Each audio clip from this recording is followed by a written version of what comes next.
you do any push-ups after that?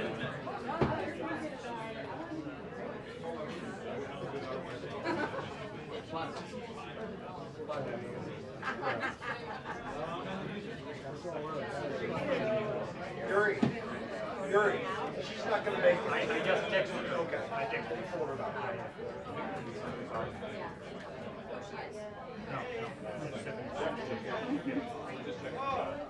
I'm wasting your time.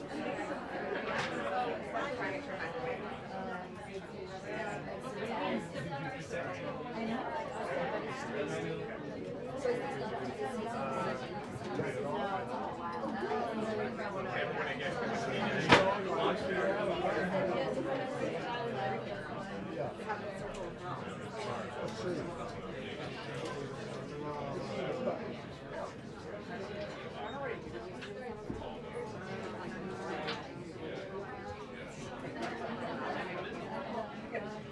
How long was that?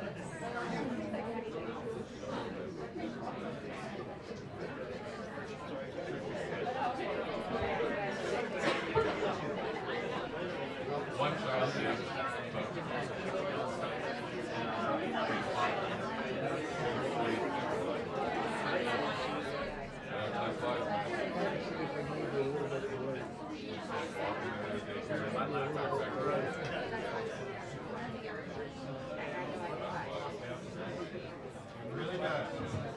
Mine's 14.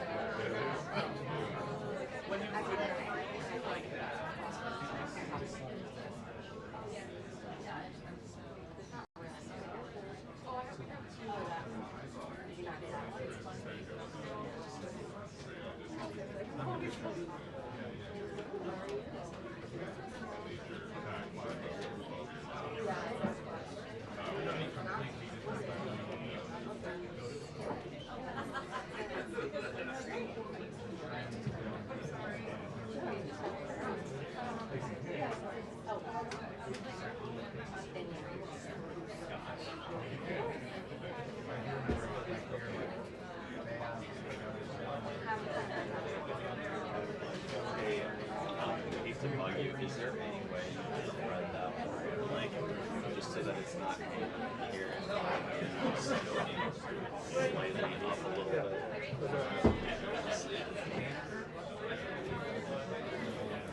You know, somebody's sick every other day. It's always exciting. But other than that, they're great. Thank you. I'm obsessed.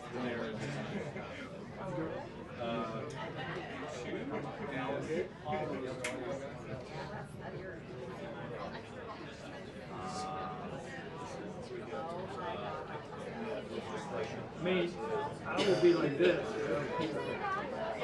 Otherwise, well,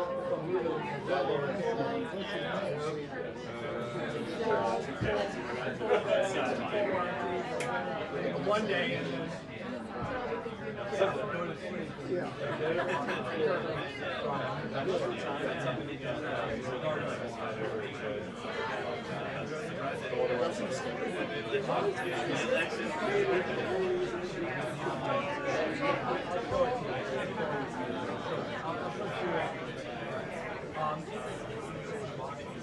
The little one is like rapidly catching up to the older one. It's like a really unique shot. It's like amazing how I'm actually somehow I'm getting it. It'll do. It'll do. If there's a couple of things in the way, it's like, wow. I don't know.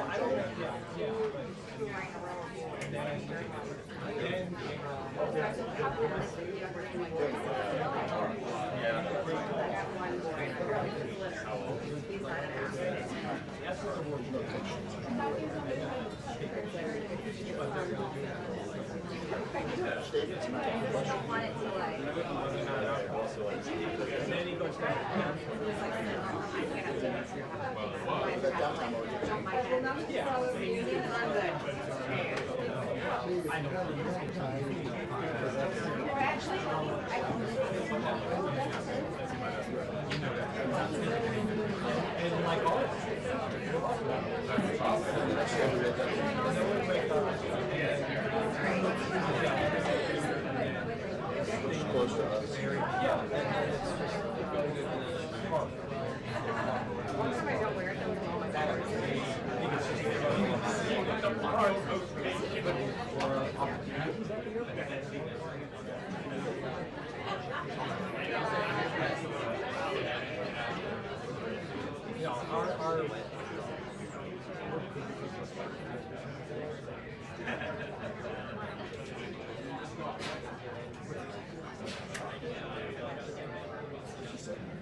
After all that, I'll forget. Oh, yeah. Like, something about like they And they're still like, and actually, I'll tell you something about it. If you put it on.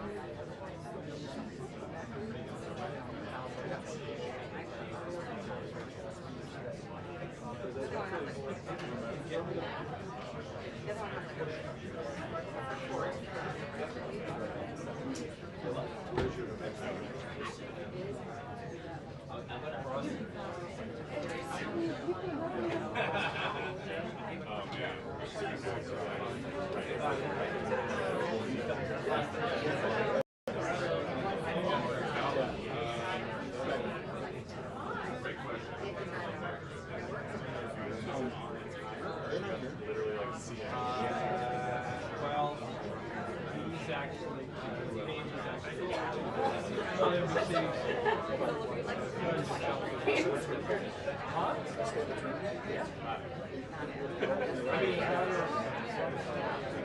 this is like, I'm going to be even though it's like 3 months.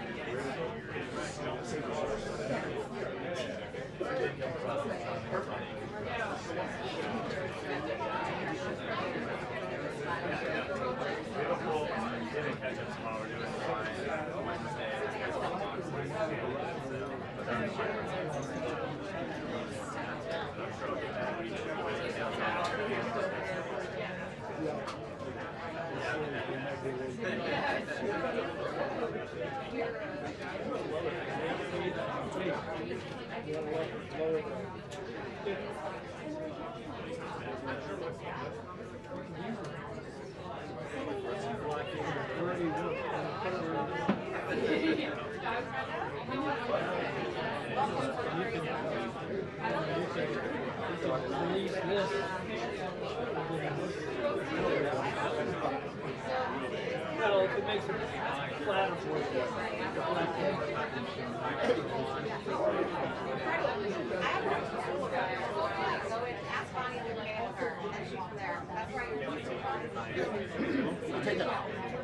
Take that pencil.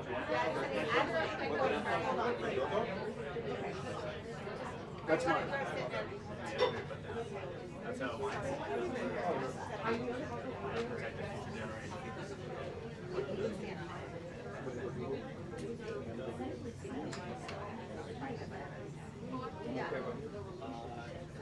No.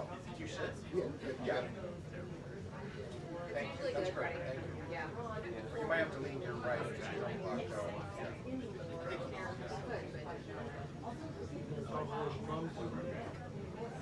It's all right. Or you can go where mine is. Patty corner. So my school's one over. It's better for every. Yeah, I just, yeah. Just for Kewanee.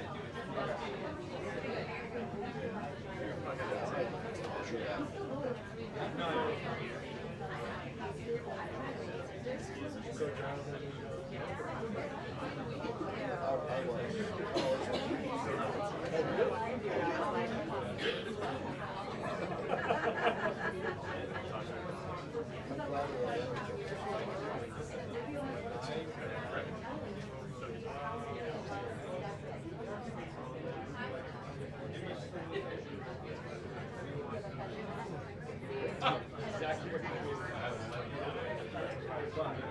We're the head.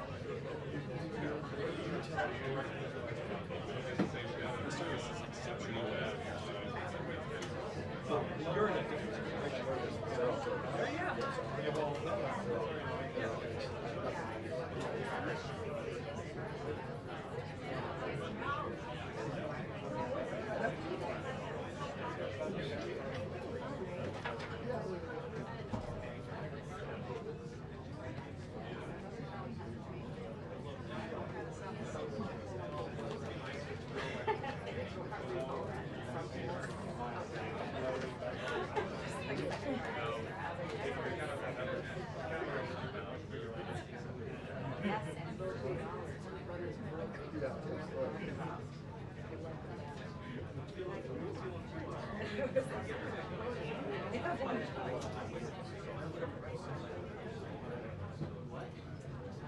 However, let's do the hand touch.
Just heard a little bit. Why didn't you follow up? I got nowhere else to go, so.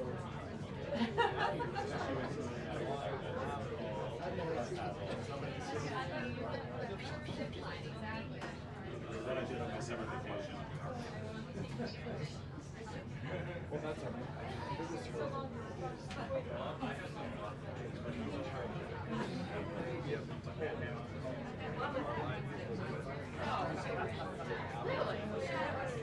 I feel like there's a lot. Stay clear, there's 40 minutes, sorry. Thank you. I do, actually. Yeah. Great, thanks. Thank you. All right, cool. Thank you. Wow, so you didn't have to come over here, you were my muscle. I'm gonna enlist you. How's one? Yeah. Well, I'm not gonna walk in front of me. Oh, yeah. I know, my gosh.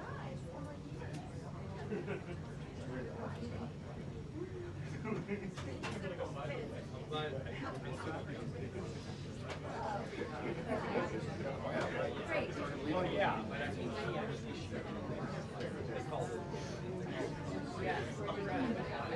gonna actually like stick my foot in your ear. Yeah, she's gonna I have a perfect view right here. It's like, second time she'll point you.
It'll be soon now.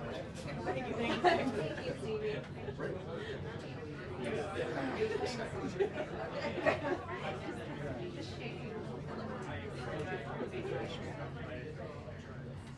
you.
Hello.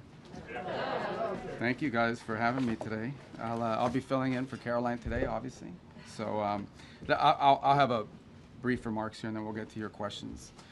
As you know, over the weekend, the president announced this Project Freedom, and the goal of it is to, frankly, if you want to talk about it, it's to rescue like almost 23,000 civilians from 87 different countries that are trapped inside of the Gulf and left for dead in the Persian Gulf by this Iranian regime. You know, for more than 2 months now, these innocent sailors and commercial crew members have been stranded out at sea because Iran is conducting something that's not just criminal. It's criminal for sure, but it's desperate and destructive, this blockade of the Straits of Hormuz. Nations from around the world, the overwhelming majority of whom are not even engaged in any military hostilities, are now at risk not just of losing their cargo, but the lives of their own citizens because of this blockade. These ships, you know, you don't leave a ship out there for this long. You start running out of food. You start running out of potable water, essential supplies, and they're at the mercy of this piracy. What it is, it's piracy. And not only that, but some of them have seen, you know, been opened fire on and rained down senseless attacks on several civilian ships already. So frankly, the way to put it, these are innocent bystanders. These are countries that, and ships and so forth that have nothing to do with any of this, and nonetheless are being caught in the middle of it and being held hostage merely because Iran could do that, just because of, just as the regime brutally slaughtered tens of thousands of their own citizens for the crime of peaceful protest, because they're unhappy with the quality of life or the lack of quality of life in Iran today. And so they're sitting ducks. They're isolated, they're starving, they're vulnerable, and at least 10 sailors have already died as a result of the civilian sailors. So already many nations privately and some publicly have asked the United States to help free their ships and to restore freedom of navigation in the Straits of Hormuz and this critical artery of global trade. And so President Trump, as he always does, stepped up and answered the calls for their help. And he's directed the United States military to guide these stranded ships to safety, to provide a protective bubble under which they can operate and move product and get themselves out of there and out of harm's way. And this is the first step towards reopening the strait and bringing this regime's last-ditch act of economic arson, bringing that to a close. We're doing it not only because we were asked, but because we're the only ones who can. Only we have the power to sort of take the steps that we've taken now. Under this president, under President Trump, the United States will help our friends. We're going to stand up to rogue regimes like the one in Tehran, and we're going to be unashamed to use our power and our abilities to project military power in the service of our national interest above all else. Now, what's really important for you to report and for everyone to understand is this is not an offensive operation. This is a defensive operation. And what that means is very simple. There's no shooting unless we're shot at first. Okay? We're not attacking them. But if they're attacking us or they're attacking a ship, you need to respond to that. You're not going to let some fast boat come up on a ship and shoot it up. We're going to respond to it, and we've been successful at it. I don't know what the exact number is, but I know a number of those fast boats have now been targeted, and will continue to be if they pose a threat to our forces. We'll shoot down drones, we'll shoot down missiles, but it's defensive in nature. This is defensive. So if you hear stories about attacks and launching of firing back and forth, it's not back and forth. We are only responding if attacked first. This is a defensive operation, and that's what's occurring here.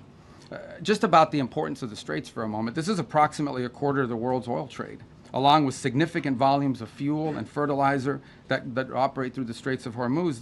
The Iranian regime cannot be allowed to dictate who uses this vital waterway. I don't think this is also being reported enough. Maybe you are reporting. I don't read everyone. I don't know many damn outlets here. I don't know who you all are, but I mean, I know who some of you are, but I don't know all of you are. But I will say this about it. This is an international waterway. Okay, this is an international waterway. And international law is very clear, and I love it because everybody always talks about international law, and this international law on this is very clear. International waterways, no country can control them. There is no international law that allows you to say, I'm going to put mines in an international body of water, and I'm going to blow up ships that don't listen to us and try to go through. That's what Iran is doing. This is a criminal act. And someone needs to do something about it. Something needs to be done. It's completely illegal, completely illegitimate, and completely unacceptable. And that's why the United States military is guiding stranded commercial ships safely through the strait and is working to restore freedom of navigation and putting an end to these efforts to hold the global economy hostage. So far, as a proof of concept and as a proof of function, 2 U.S. flag merchant ships have successfully transferred the Strait of Hormuz in the first stages of this project, and they're now safely on their way. The U.S. military is deploying the necessary assets to extend this defensive umbrella over commercial shipping. But there should be no mistake. And as I said this already, this is a defensive operation. I want to reiterate that point. This is important to understand. If no shots are fired at these ships and no shots are fired at us, we're not firing shots. But if we're fired on, we will respond, and we will respond with lethal efficiency. The assets supporting this project, by the way, include guided missile destroyers, over 100 land and sea-based aircraft, multi-domain unmanned platforms, and 15,000 of the finest military service members on the planet. These forces have already destroyed, as I told you earlier, I thought it was 6, it's 7 Iranian fast boats that failed to heed our warnings. And by fast boats, we're talking about, some of these things look like Boston whalers. Okay, so these are not like Navy ships. But nonetheless, they come fast at these boats, try to swarm them, try to harm them. We're not going to let that happen. So 7 of them now sit at the bottom of the sea, along with, by the way, the rest of Iran's Navy. That's where you can find their Navy today. And we're going to continue to systematically clear this passageway through the straits to restore freedom of navigation. Now, while this project steadily progresses, Operation Economic Fury, continues to impose maximum pressure on the Iranian regime and what remains of their already frail economy. Today, inflation in Iran is 70%, and their currency is in total and complete freefall. U.S. sanctions enforcement is stepping up. It's moving in lockstep with the naval blockade to degrade Iran's capacity to generate, to move, and repatriate revenue. It directly targets the regime's primary revenue lifelines. The blockade alone is costing Iran as much as $500 million a day in lost revenue. 90% of total Iranian trade has been halted, causing permanent damage to Iran's oil infrastructure as wells are forced to shut in. Again, all of this is in response to their piracy. Okay, it cannot be that you have these straits and they blow up any ship that moves and the only ships that get to go through are theirs. You can't have a situation in which the straits are closed to everyone else, but they benefit from the piracy. That can't happen. That's why the blockade is in place, and that's why these sanctions are crippling them. Any foreign financial, and by the way, Treasury is now identifying and cutting off every dollar of revenue that's flowing to this regime. And so, look, any foreign financial institution or commercial actor that enables Iran's sanctions evasion is going to face secondary sanctions exposure and a loss of access to the U.S. financial system. As President Trump has said, and the facts clearly bear out, the United States of America holds all the cards. There is no scenario here in which if they decide to join a ladder of escalation, they wind up getting the last say.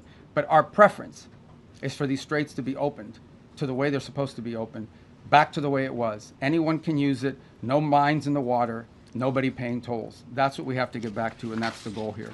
Every day the conflict continues, however, our leverage on Iran will continue to increase, and their position will continue to weaken, especially as the blockade really begins to bite in conjunction with the sanctions.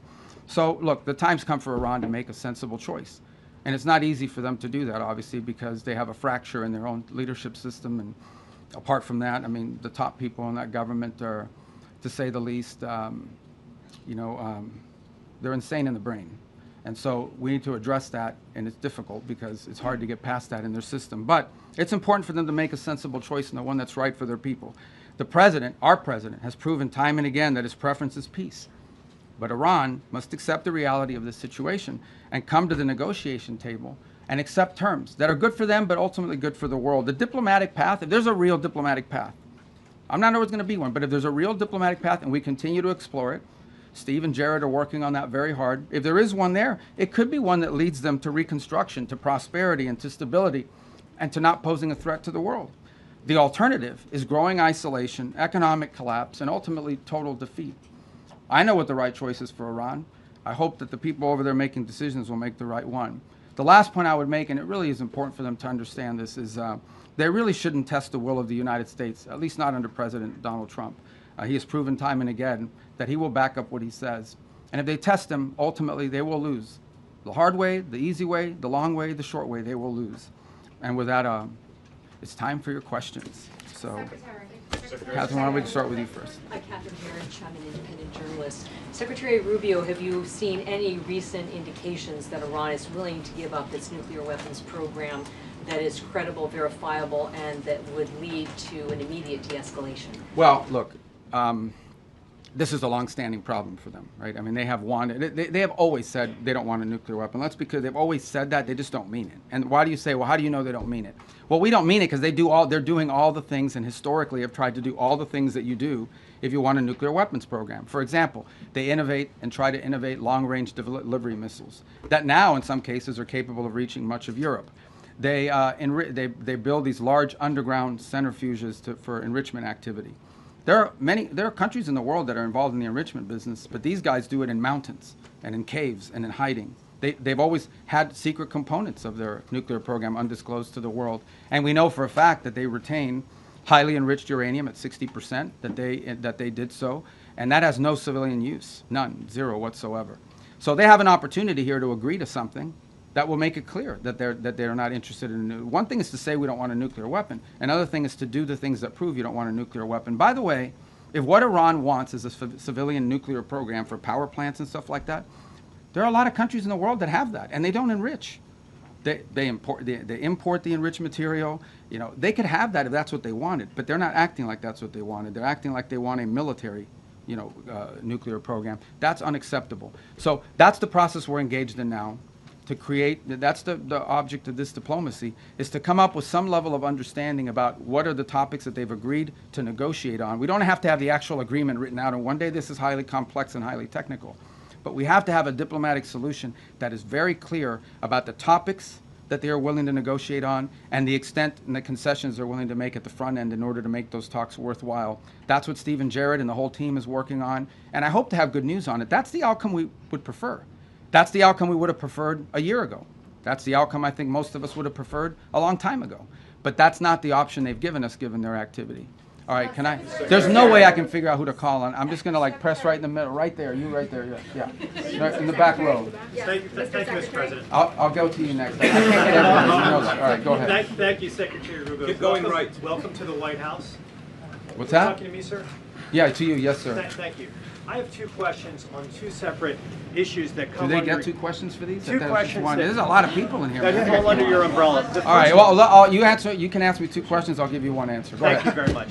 And I'll pick the one I like better. Thank you, Mr. Secretary. The first has to do with the blockade. There are lawmakers from both parties who claim the blockade is an act of war. What do you say to that? And my second question has to do with the fuel embargo of Cuba. How long, Mr. Secretary, will that last? Okay, two things. All right, good. I'll answer both your questions because I like the second one too. The first one on the blockade. And so why do we have a blockade? We have a blockade because they shut down the straits. So I don't know which members of Congress you're talking to, but here's what I would ask them. I would ask everybody here. It's very simple. These guys have shut down the Straits of Hormuz. This is what Iran is saying. We will shut down the straits. No one can go through. No country in the world can go through unless we allow you to go through, and you have to pay us. But our ships can go through, meaning the Iranian ships, as much as they want. That's crazy. Who would agree to that? So how are we going to have a situation where they get to close the straits to everybody, and the only people who are allowed to go through there 100% without paying anything are the Iranians? If you do that, they'll keep the straits closed forever. They're trying to make this some new normal. Okay, under no circumstances can we ever allow them to normalize the fact that they get to blow up commercial ships and put mines in the water. So the response to that is we're going to blockade your ships. If everyone's ships are not getting out, your ships are not getting out either. That's not an act of war. That's a defensive measure. It's a counter to what they have decided to do. You know what is an act of war? Putting mines in the water. Why don't the members of Congress, whoever it is complaining about it, they should be all over that. These guys put mines in the water. That alone, mining in the water is illegal, period, under any circumstances, and they've done it. But this is crazy stuff, but this is what they've done. On Cuba, oil blockade on Cuba. There's no oil blockade on Cuba per se. Here's what's happening with Cuba, okay? Cuba used to get free oil from Venezuela. Used to give them a bunch of free oil. They would take like 60% of that oil and resell it for cash. It wouldn't even go to benefit the people. So the only blockade that's happened is the Cubans have decided, the Venezuelans have decided we're not giving you free oil anymore. And you can only imagine nowadays, the way oil prices are, no one's giving away free oil, much less to a failed regime. So the problem with Cuba is worse, okay? Their economic model doesn't work. Doesn't work. And the people who are in charge can't fix it. And the reason that I can't fix it is not just because they're communists, that's bad enough, but they're incompetent communists. The only thing worse than a communist is an incompetent one. And that's what, so incompetent communists run that country. They don't know how to fix it. They really don't. And we have 90 miles from our shores, a failed state that also happens to be friendly territory for some of our adversaries. So it's an unacceptable status quo, and we'll be addressing it, but not today. Okay. All right, let's go to the front, right there. Secretary Rubio. Yeah. You are going to the Vatican to meet with the Pope. Is this an attempt to smooth things over with the Pope, given the rhetoric between President Trump and Pope Leo? No, it's a trip we had planned from before, and obviously we had some stuff that happened. And no, look, there's a lot to talk about with the Vatican. I'll give you one example. The Pope just returned from a trip to Africa, where the church is growing very vibrantly. And we have shared concerns about religious freedom, freedom in different parts of the world. We'd love to talk to them about that. The topic of Cuba, we gave Cuba $6 million of humanitarian aid, but obviously they won't let us distribute it. We distributed it through the church. We'd like to do more. We're willing to give more humanitarian aid to Cuba, by the way, distributed through the church, but the Cuban regime has to allow us to do it. They won't allow us to give their own people more humanitarian aid, and we're willing to do it through the church. So there's a lot to talk about. And the president recently said that the Pope is endangering a lot of Catholics as a result of his rhetoric around the Iran war. Is that a sentiment? Well, I don't think that's an accurate description of what he said. I think what the president basically said is that Iran can't have a nuclear weapon because they would use it against places that have a lot of Catholics and Christians and others for that matter. It goes back to the central point. I think the president, without trying to speak for him, but I think I can characterize it this way. He doesn't understand why anybody, leave aside the Pope, the president, and I, for that matter, I think most people, I cannot understand why anyone would think that it's a good idea for Iran to ever have a nuclear weapon. Look what they're doing with the Straits right now. They're holding the whole world hostage. They have these sailors, on commercial ships that are going to starve to death out there. They don't care. They don't care that this is melting down the economies around the world, even of their own allies. This is what they're doing with the Straits. What do you think they would do if they had a nuclear weapon? They would hold the world hostage with that nuclear weapon. That's what they would do. They would do exactly to the world with a nuclear weapon what they're doing now with the Straits. And I think the president's point is how anyone cannot see that as an unacceptable outcome and an unacceptable risk is beyond him. It's puzzling. And someone has to do something about it. The difference between this president and like the 6 presidents that preceded him were that he's the only one that's actually been willing to do something about it. Everyone says Iran can't have a nuclear weapon, but you got to do something about it at some point. And he's been willing to address that threat. And that's what he promised he would do when he got elected, by the way, is address threats like this. I wish I knew your names, thank you guys. so I much, apologize. Mr. Can you put name tags on? Thank you so much, Mr. Okay. Secretary. Who are you with? Who are you with? I'm with Rudao Media Network. Okay. Mr. Secretary, the President has said multiple times that weapons were provided to the Kurdish groups to pass on the Iranian people. However, Kurdish political parties and the regional government says they have not received such weapons. Even some claim these weapons remain in the U.S. base in the region. Can you clarify who those weapons were given to and whether you intend to retrieve them or still want to pass to the Iranian people? Yeah, look, ultimately, what the president is expressing, and I think has repeatedly, is he wished the Iranian people had, you know, look, he's heartbroken by these images. You think about it, you're an Iranian, okay? You're unhappy that your economy doesn't work for you. You don't have freedom. You don't have an opportunity to express yourself. You know, you've got friends that have been shot in the head because they're out protesting. And it's heartbreaking to him to see that these people are abused in this way and have no measures to take against their own government as a result of it. By the way, this goes back, if you guys remember the protests in 2009 where they slaughtered people in the street. This is a vicious regime, guys. Okay? These are people that hang people from the cranes in the town square so everyone can see. They continue these executions of people and have continue to do so for over a decade and a half now. And so I think what the president is expressing is the desire that he wishes the Iranian people had an ability to fight back against some of these things that are happening to them. And I would view that as distinct and separate from the specifics of this operation that was ongoing before it concluded, and certainly different from the operation that's going on now. Right there in the... Regarding Colombia, Mr. Secretary... Right behind you, not Colombia, right there. Yes, ma'am. Mr. Secretary, thank you so much. On Lebanon, are Yes. we in a ceasefire or less fire? And the second question, do you think you would be able to achieve an agreement between Lebanon and Israel without risking a civil war in Lebanon? What are you doing to risk? What are you doing to? No, I got it. I got the gist of your question. So look, here's the challenge with Lebanon. Okay, there's no problem between the Lebanese government and the Israeli government. Israel doesn't claim any land in Lebanon belongs to them, and by and large, I think a peace deal between Lebanon and Israel is imminently achievable and should be. The problem with Israel and Lebanon is not Israel or Lebanon, it's Hezbollah. Hezbollah operates from inside of Lebanese territory. They terrorize and attack Israelis, but they also are inflicting tremendous damage on the Lebanese people. The reason why Lebanon gets attacked by Israel is because of Hezbollah, because Hezbollah is hiding in some house, launching rockets against Israelis, and then they get hit. So what you're seeing now is Israeli responses to either attacks or perceived threats. And this is not new. This has been going on for a very long time. What is our hope? Our hope is to engage the Lebanese and Israeli governments under our mediation at the table to achieve this. And that is having Lebanese armed forces and a Lebanese government, not just with a willingness, but with the capability to begin to challenge Hezbollah and disarm them. Because the Lebanese people are also victims of Hezbollah. And by the way, on the topic of Hezbollah in Lebanon, who is behind Hezbollah? Why do they exist? They're an agent of Iran. If you go through that Middle East and you identify every problem, Hamas, Hezbollah, to some extent the Houthis, obviously, and others, behind every one of these groups is Tehran.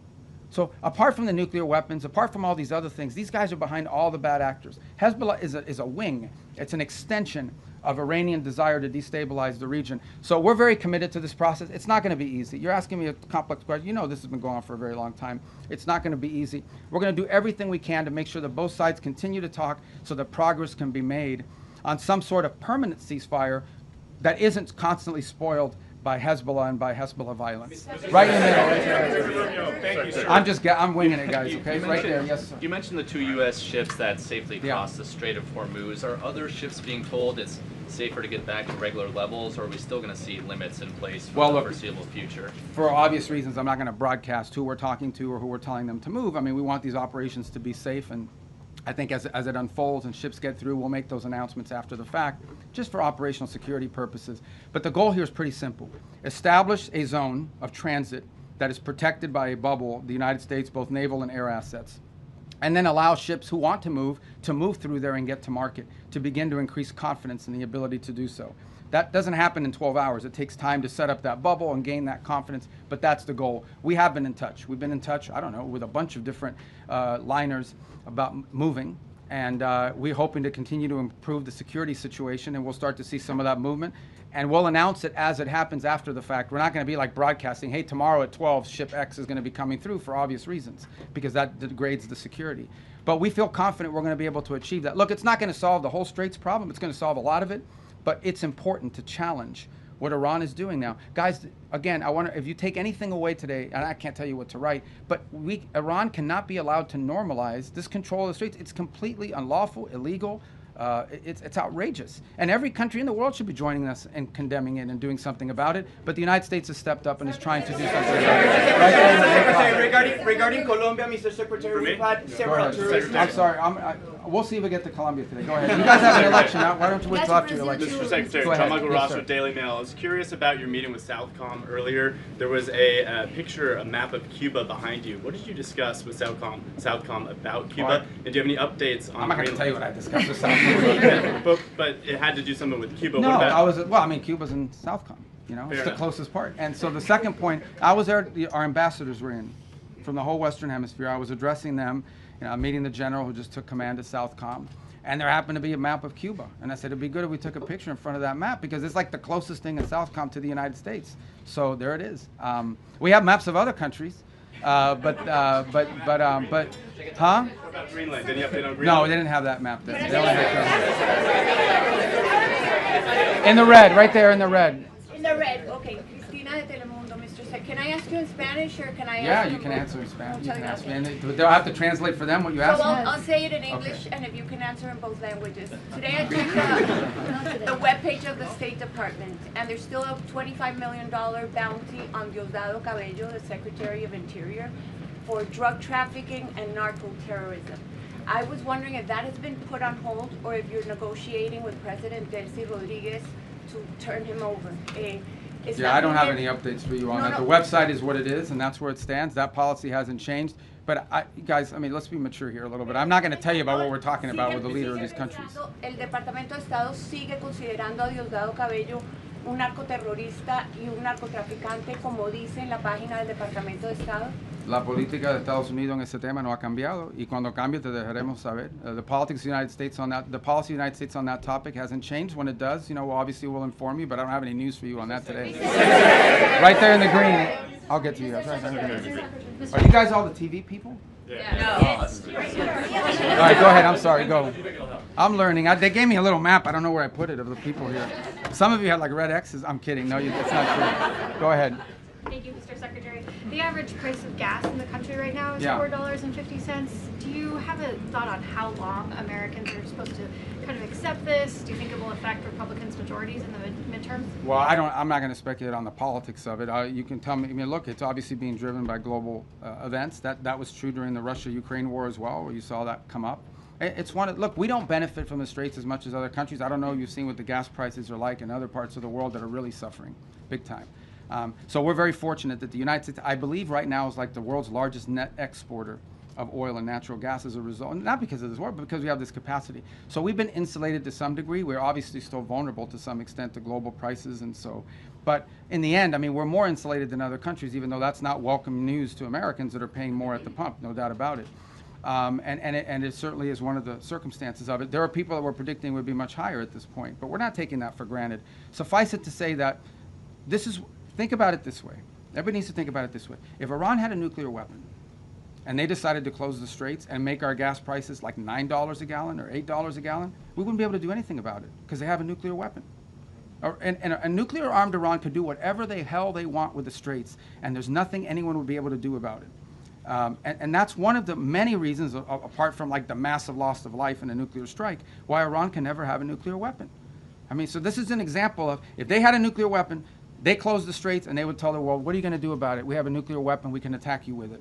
That's the world none of us want to leave behind. It won't happen under this president's watch, but some future president and future, you know, in the future Americans will have to deal with this. So it's just one more example of why these guys can never be allowed to have a nuclear weapon. Right there, in the black. Right, you in the black, yes ma'am. Thank you, Mr. Secretary.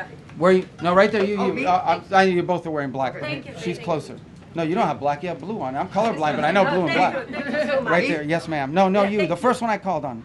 Thank you, Mr. Secretary. Thank you. This is chaos, guys. Go ahead. Welcome to the White House.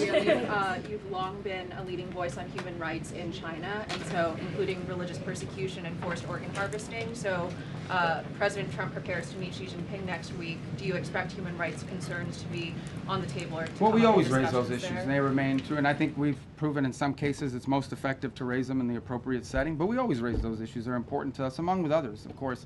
But those issues remain prominent in our view and in our conversation about these things. And we'll continue to raise them in the appropriate forums. All right, let's get to the front. These guys are going to get mad. Go ahead, I'm sorry. Thank you, Simon Kelly, Associated Press. You mentioned earlier that some countries have privately and publicly indicated their willingness to help with Project Freedom. Can you say how many have reached out to the U.S. With the offers of help and what kind of capabilities? Well, no, thank you for your question. That's a good question. I mean, multiple countries have said we got to do something about it and fix it. Is it like dozens or single digits or more than 100? Or? I don't know. I don't put a number on it. I would just tell you that here's what I would say about it. The capabilities is the issue. Okay, a lot of countries would love to do something about it. They don't have a navy. Right, or they can't get there in time, or they can't. Others, are less, that some unfortunately do have a Navy are saying, oh, we'll be involved, but we'll be involved after it's over. Well, after it's over, it's kind of like, that makes sense. So, we'd like to have it. Now, there may be some utility in a post, closure mission. I'm not downplaying that, but I think that's been the challenge. But there are other ways they can help, unique ways that they can help. And I don't want to get into who these countries are for obvious reasons, because they are prepared to help us in certain ways, but maybe don't want that publicly disclosed for no other reason than it impact their foreign policy. It could have some domestic ramifications. But ultimately, I don't want to mislead you. The primary responsibility for this Project Freedom is on the United States because we're the only country that can project power in that part of the world the way we're doing now. We're the only ones that can do it, and we're going to do it as a favor to the world. Understand this. This is a favor to the world because it's their ships that are stranded. It's their fuel supplies that are stranded. By the way, it's their there's humanitarian aid destined for different countries in the world that's stranded in the Persian Gulf right now. It's the fertilizer that they need for their food and crops that's stranded in the Persian, not our fertilizer, their fertilizer. So we want to be helpful, and that's why the president stepped forward, because we're the only ones that can. Frankly, we're the only ones that can. Mr. Secretary, on the rising oil and gas prices, the president has said that this is a small price to pay for getting rid of a nuclear weapon. But 10 weeks in, are we any closer to getting rid of Iran's nuclear material? Yeah, but look, here's the way to think about Iran, and this is what I described at the very beginning of this. What was Iran's plan? You have to understand what their plan was. Their plan was they were going to build this conventional shield where they would have so many thousands of missiles and drones and rockets that they couldn't be attacked. And behind that conventional shield that they were trying to build, they would then break out and do whatever they wanted with their nuclear program. They no longer have that conventional shield. Okay, we told you guys from the very beginning, and we're very consistent in this messaging. The operation that has concluded was going to destroy their Navy. They have no Navy left. They don't. Not a Navy. They have small boats and Boston whalers, but they don't have a Navy left. They don't have an Air Force. I challenge you. When is the last time you read or heard about an Iranian jet flying anywhere? They don't have an Air Force. Their missile launching capability has been substantially degraded, and their industrial base, their defense industrial base, has been severely, severely damaged. So their ability to build a shield behind which they could hide their nuclear program was wiped out. That's a very substantial achievement, and that was the purpose of this operation from day one. Their nuclear material in order for this war to end. Well, that's one of the topics that needs to be discussed. I don't know about. I think you're linking it. The operation is over.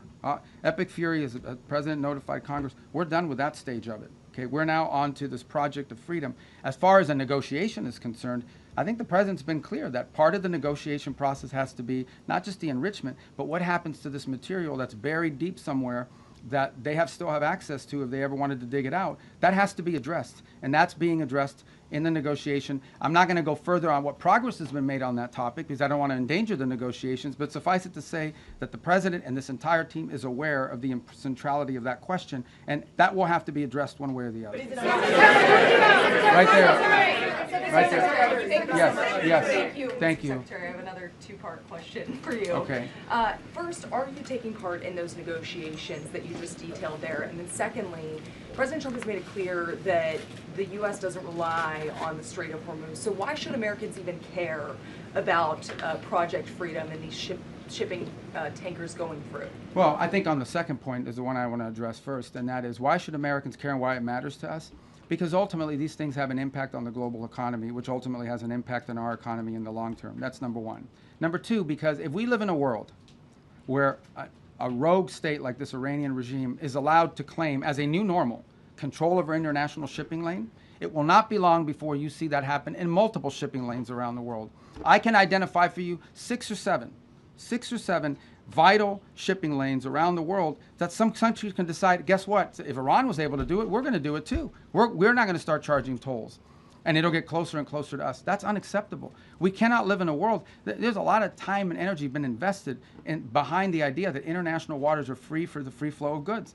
The stuff we make in this country and export has to go through international shipping lanes. And for us to live in a world where a country can decide, now we own the international shipping lane and you have to pay us if you want to use it, that is a normal that we will never be able to accept. And that's what the Iranians are trying to get us to do. So we're doing two things about it, and we haven't talked about the second one enough. The second thing we're doing is we're going to the UN. Everybody loves the UN, right? We're trying to go to the UN, and we're saying, okay, countries of the world, condemn this. Say that it is wrong for you to put mines there. It is wrong for you to shoot at commercial vessels. Guys, that's what we're talking about here. These guys are bombing commercial vessels. They're not bombing naval vessels. They're bombing commercial tankers. It's just outrageous. That needs to stop, and it needs to end. And if it doesn't, then the world should be diplomatically and economically isolating Iran as well. But if we live in a world where global shipping lanes can be taken over by countries, that'll have a direct impact on Americans in the short and the long term, and we can't let it start by Iran doing it. And we're the only ones that can do anything about it. All right. Right there in the green. Go ahead. Yes. Mr. Secretary, does the president intend to press Beijing on its Taiwan policy when he visits China next week? I'm sure Taiwan will be a topic of conversation. It always is. As you know, we understand the Chinese understand our position on that topic. We understand theirs. And I think both parties, without getting ahead of myself of what will happen in the talks, but I think both countries understand that it is neither one of our interests to see anything destabilize happen in that part of the world. We don't need any destabilizing events to occur with regards to Taiwan or anywhere in the Indo-Pacific. And I think that's to the mutual benefit of both the United States and the Chinese. Secretary, I'll Brazil after. Kara Castanova from Lindell TV. Thank you for taking my question today. How does the State Department... What happened? Why is everybody giggling? What happened? You guys... Oh. I'm sorry. Are they mean to you? No, they're not mean. Oh, okay. I don't think they are. I hope not. But I'm Kara from Lindell TV, and nice to ask you a question today, sir. How does the State Department interpret the president's recent remarks when he said, quote, the Iranian people need to have guns, and I think they are getting some guns, end quote. What did he mean, and do those comments relate to any ongoing or potential U.S. actions like supplying those weapons? Well, I think it goes back to the question I was asked a moment ago. I think the president thinks it's heartbreaking that the Iranian people are abused by this regime the way they are. In the end, I mean, this regime is not... Guys, I know I've said this. I think I said this in my hearing before the Senate when I got confirmed. I don't know of any country in the world where there's a bigger difference between the people and the people who run the country. Okay, this country is run by radical Shia clerics. And that's not what Iran and the Iranian people are. Now, they may be Shia, but they're not radicals and they're not clerics, and they just want a normal life and a regular life, and in many ways a very cosmopolitan country with an incredible history and incredible legacy and the like. So there's this huge divide between the people of Iran, whom we sympathize with, and who the president sympathizes with, because they're the ones suffering. Look, the world is a victim of Iran, okay? The world is a victim of Iran because they're terrorists, because of what they're doing now in the Straits. But the people of Iran are daily victims of the regime, and the president has deep sympathy for what they're going through. And I think he's just expressing that sympathy and that frustration that they don't have the ability to do more to get rid of this regime that has crushed this country and isolated it from the world, which is a country that shouldn't be isolated from the world because its people are phenomenal. All right. I wish I had like a dice. Go ahead. Yeah. No, right there, because I'm going to Italy. Voy a Italia. Déjame hablar con el señor. Okay.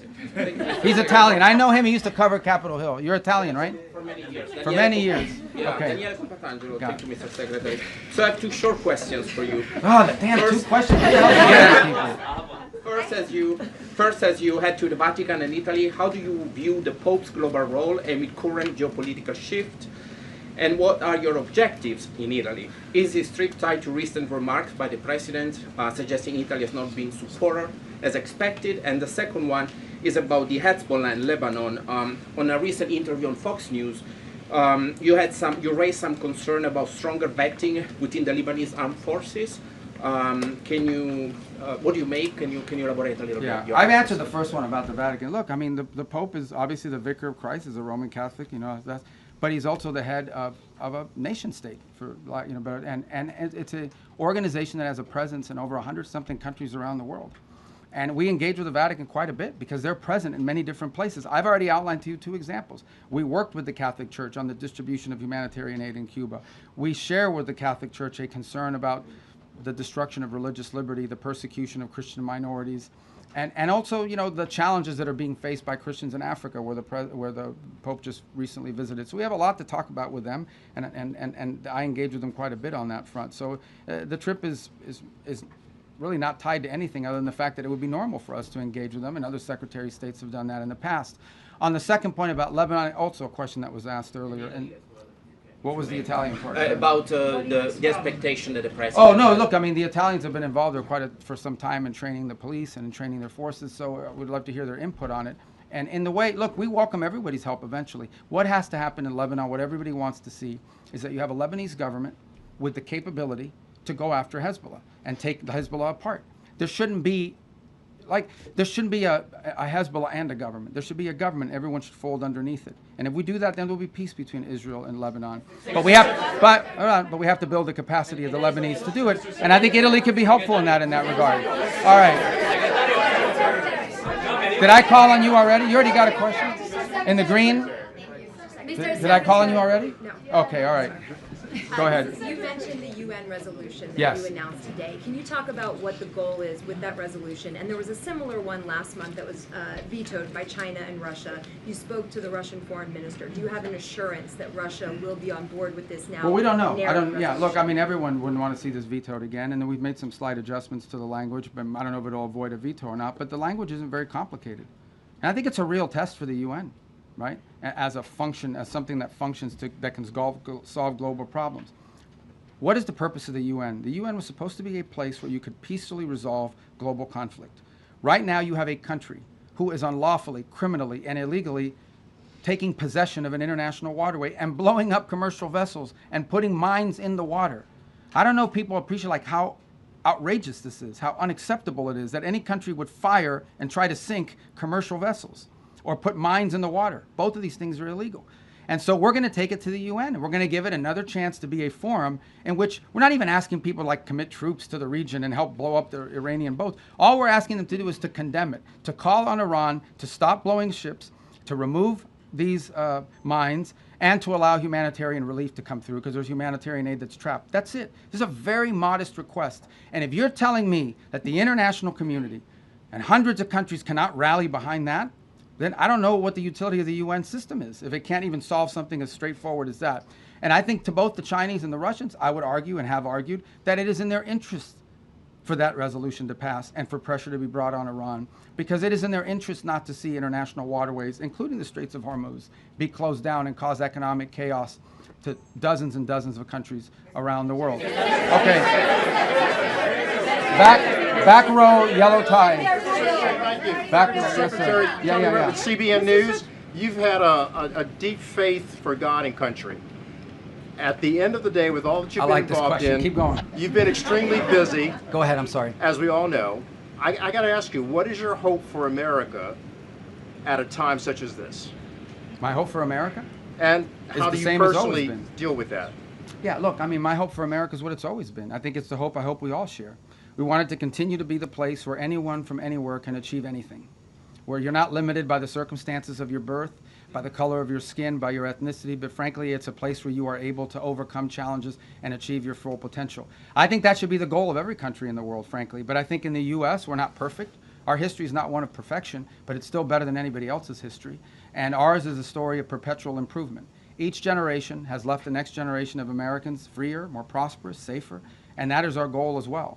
But it is a unique and exceptional country, and as we come upon this 250-year anniversary, I think we have a lot to learn and be proud of in our history.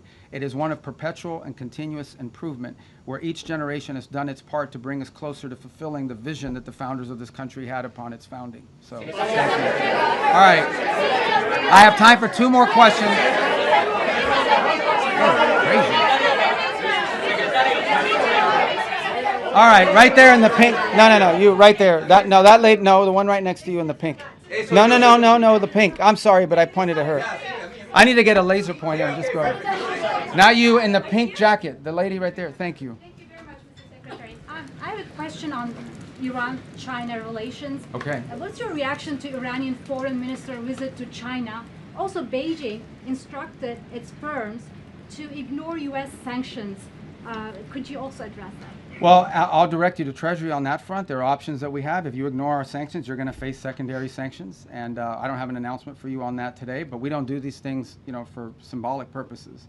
On the first point about the visit, it's fine. I hope the Chinese tell him what he needs to be told, and that is that what you are doing in the Straits is causing you to be globally isolated. You're the bad guy in this. You guys should not be blowing up ships. You should not be putting mines. You should not be trying to hold hostage the global economy. I hope the Chinese bring, whether it's done privately, but I hope it's done directly, that's the message they deliver to them. As I outlined earlier today, China is an export-driven economy. Okay, I'm not here to speak on behalf of what's in the best interest of China, but it's obvious. China is an export-driven economy. That means they depend on other countries to buy from them. Well, you can't buy from them if you can't ship it there, and you can't buy from them if your economy is being destroyed by what Iran is doing. So it is in China's interest that Iran stop closing the Straits. It's harming China as well. The gentleman in the red tie, right there.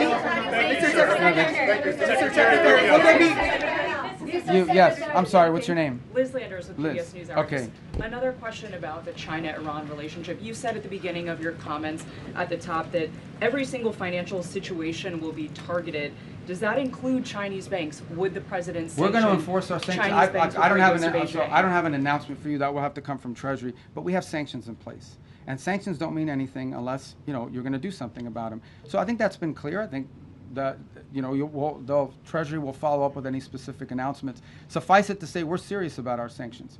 Then a cost needs to be imposed on Iran for what they are doing. Otherwise, if they get away with this, guys, if they get away with pulling this thing off without paying a price for it and backing down, you're going to see multiple places around the world where other countries are going to be tempted to do the same. This is unacceptable. Again, I want to reiterate the point. We keep arguing back and forth about the war and the shooting and this and that or the other. These guys are shut down an international waterway. The Straits of Hormuz do not belong to Iran. They don't have a right to shut it down and blow up ships and lay mines. And that's what they've done. That needs to be addressed. Otherwise, and it cannot be normalized. Under no circumstances can we live in a world where we accept, okay, this is normal. You have to coordinate with Iran. You have to pay them a toll in order to go through the Straits of Hormuz. Not only is that unacceptable in the Straits, you're creating a precedent that could be repeated in multiple other places around the world. The whole world should join us in this condemnation, and the whole world should join us in doing something about it, by the way. It shouldn't just be us. We're hoping to get countries. We're going to give them a chance to do something about it at the United Nations. All right, my last question.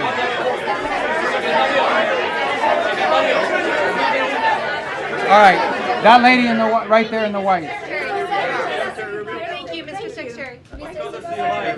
Right next. Thank you.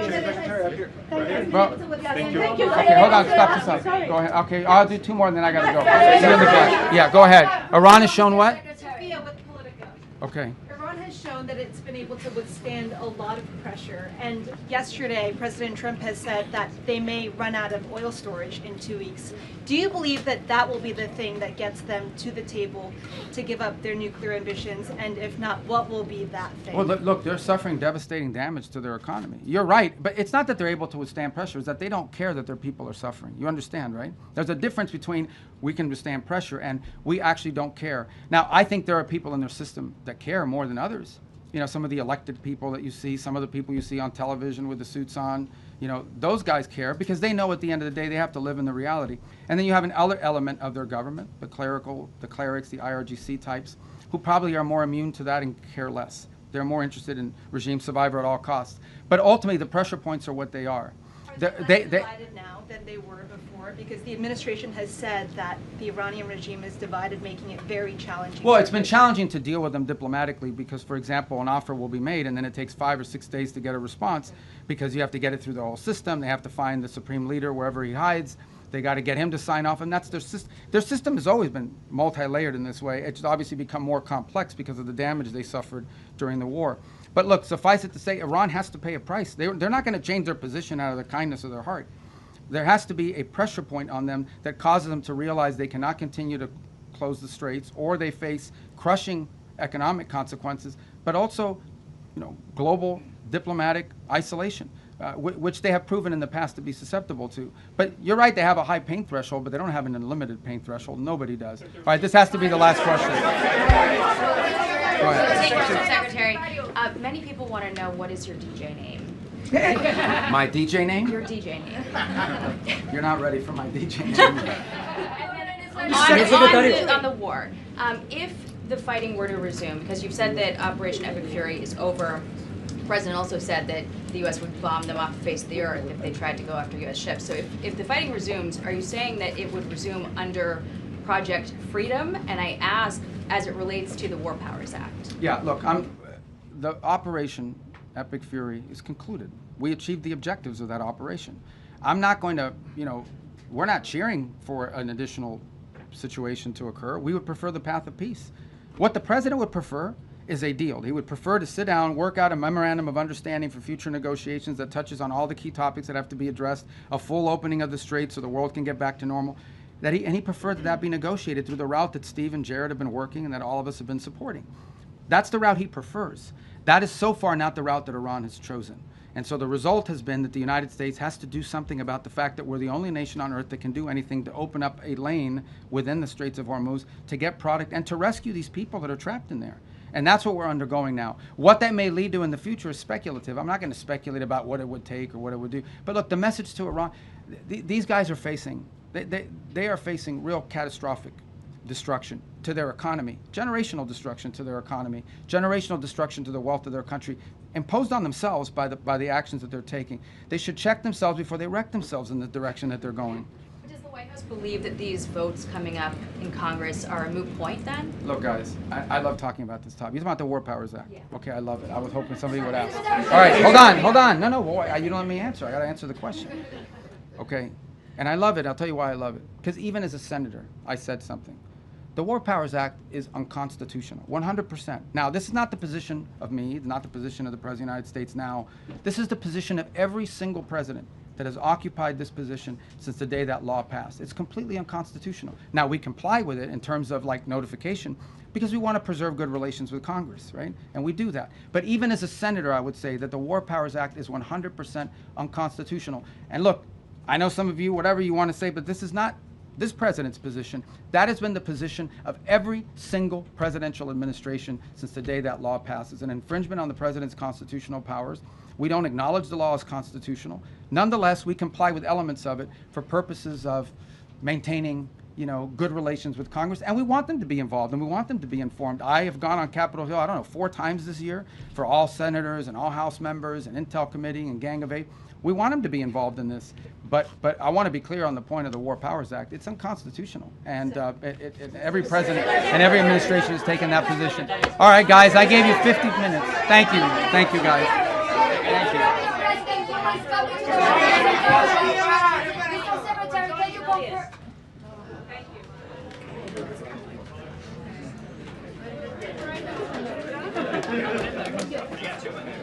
you.